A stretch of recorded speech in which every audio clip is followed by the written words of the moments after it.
thing like forceps is one of those things that can kill us. It's a very simple day to start the movie.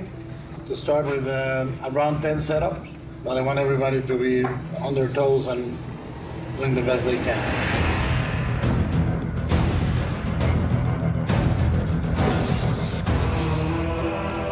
Charlie goes by, she turns. That's good, arm to the right. Guillermo is in a class of his own in his ability to bring like a fully dimensional world together that you really can believe in. He's passionate about this subject matter, and yet at the same time, with his absolute genius eye, he's really the only choice for us.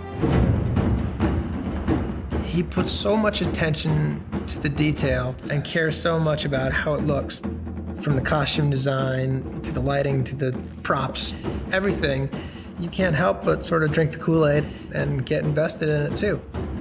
We started working the visual Bible, developing the screenplay.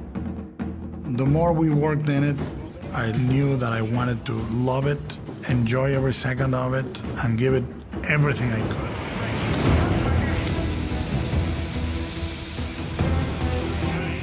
You're trying to brace yourself during the shake, and then you say, let's finish this, and you go both start working.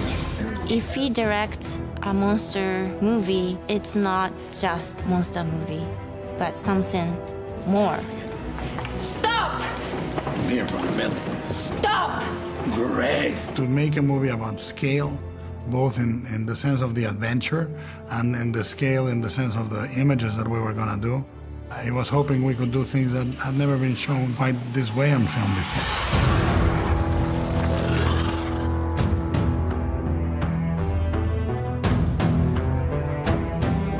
All master filmmakers are obsessed with their visions, and Guillermo is especially so. And it has to do with how incredibly prepared he is as a storyteller. The style of this film is very much like a comic book, you know, like where everyone's larger than life. The day we face the monsters at our door and bring the fight to them! I wanted the movie to feel very graphic, more like an illustration. And I wanted to give you very saturated colors in the city through the fluorescent neon lights, water, snowstorms, really romantic almost, really beautiful and epic. This movie has its own beautiful, crazy, aesthetic universe. Ranger, 6 minutes to neural bridge calibration. And I wanted it to feel really like an adventure movie. We have 2 signatures, both category 4s. So we started making it more like the frontier language. We started talking about riding a Jaeger jockey, ranger. The idea that this was the Alamo, a final stand against these creatures. You have a real story with interesting characters that you're going to follow that's punctuated once in a while with these giant, spectacular set pieces of robots fighting monsters.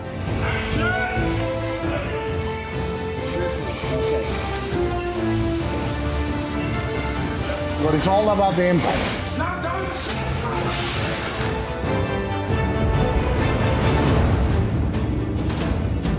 His passion and his expertise allows us all to sort of sit back and feel confident in what we're doing.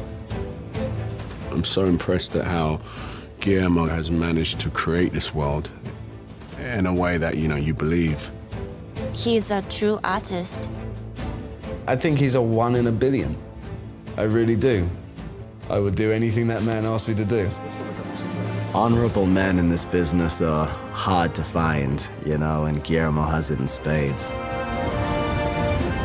What we went for was a movie more epic and more stylized in a way that is conducive to the story, not just eye candy, but eye protein.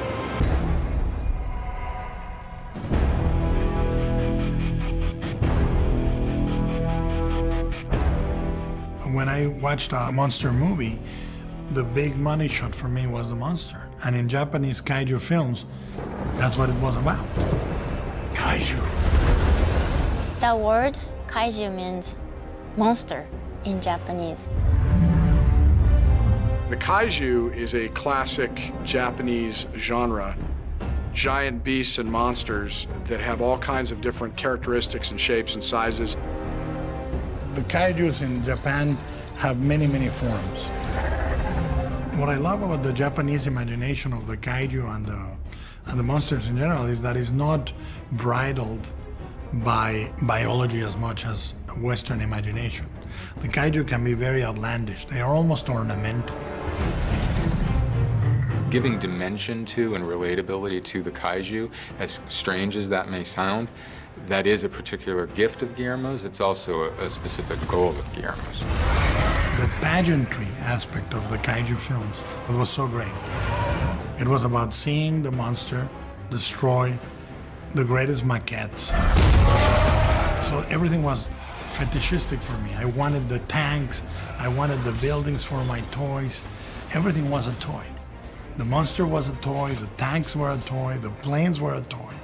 So it was like a universe of toys and monsters, which for a kid is irresistible.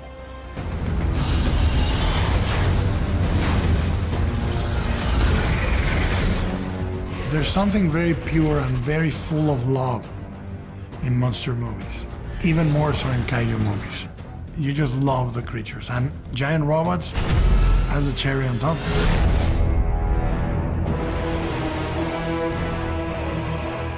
In Western cinema, there is not a great tradition of mecha. You can see beautiful robots in movies like Westworld or Terminator, AI, but there is no tradition really in Western live action about robots that are 250 foot high. The term Jaeger is German for hunter. It's one of the nicknames for these mechs. Well, Jaeger flows from Japanese mecha culture, and it is basically a titanic robot that is in the style of that Japanese pop culture. Mecha in anime is gorgeous. It's about fluid shapes. It's really beautiful. Mecha is obviously something that hasn't been done a lot for mainstream audiences, so we needed to top what had gone before, and we needed to get bigger and badder. I was very influenced by anime, mainly the anime of my youth. Tetsujin 28, which is an anime that is really beautiful. And the live action series from Japan, Space Giant, which was a series that was very important for me as a kid. There were these robots that would transform into rockets. All this tradition that in Japan is an honor. There are designers that only specialize in doing mecha.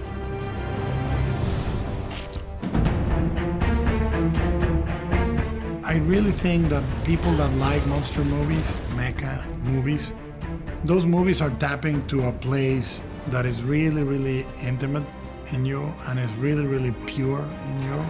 And it's part of the essence of who you are. All these things is a fascination that is really part of being a kid.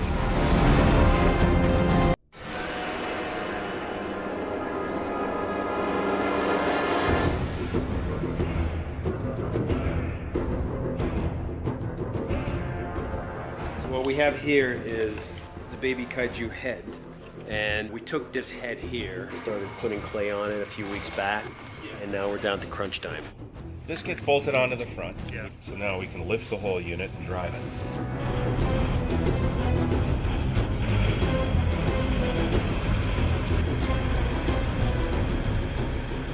When you're on set, it doesn't seem like it's a project which is full of green screen, even though there's obviously massive amounts. I mean, maybe that helps. You need the front of the head sort of buried there. Yeah, that'll work. The injectable surface should be around here. Around there. I think he likes seeing things on set which work. There's still some thickness to it, so you want that surface. So you've got stuff to work with. Even in the back of scene, there's this immense piece of kaiju meat. That's science right there. And that helps for a lot of reasons. It gives a great guide for the performances, a great guide for the lighting, so that the cinematographer has something that they can light.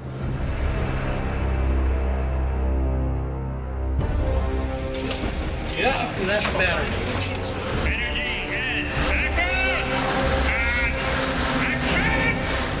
Okay, look, I haven't exactly had a very good day. I about 5 minutes before brain death occurs, I don't want to spend it talking about it here.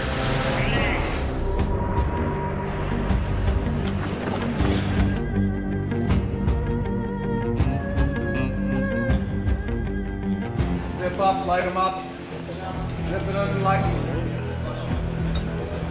There's nothing that beats the tangible things that they're working with and interacting with. And in the case of the interior of the carcass, you know, they're treading, they could have been treading on green cloth, but they're treading on these carefully made objects. We are stitching the membrane onto the matrix here. This would represent the brain stem or the cerebellum. They're going to be entering on this far point, and they walk along here. And then you can see elements that will be hanging above here that will represent the brain portion. Off mark. Ready? Action! We've reached the upper pelvic area. Moving to the 25th vertebra.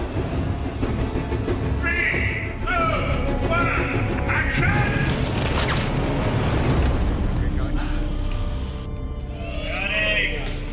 Got it. All right. Check the gauge. Check it in. Check it.